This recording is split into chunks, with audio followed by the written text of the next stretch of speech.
Hi guys, hello and welcome to another Java programming tutorial. In today's tutorial, we will learn about the different variations we have in if conditions in the Java programming language.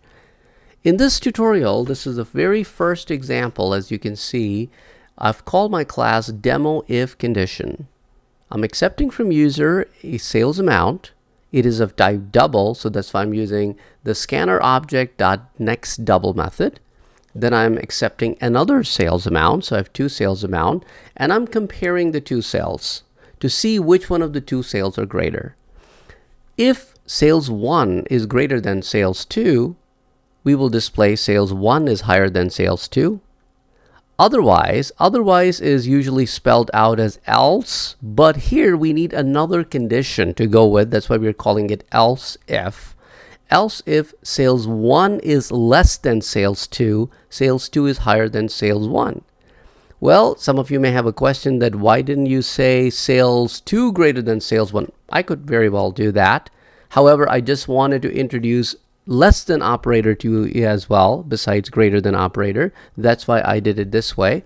So you have a less than operator and a greater than operator. The only problem with this particular problem would be if both sales amounts are the same, then if condition will be false and else if will also be false, and for that reason we have an else which will display that sales 2 is the same as sales 1.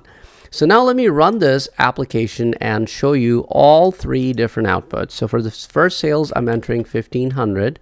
For the second sales, I'm entering 1500.01 and sales 2 is higher.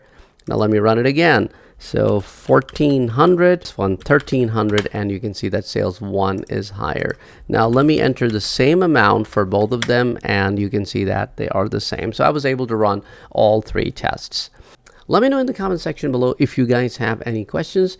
In the next tutorial about if conditions, we'll learn about nested ifs, and we'll also learn about how you can use multiple conditions in the same if condition, and how to use the operators like AND operator, and then we'll do an example with OR operator as well.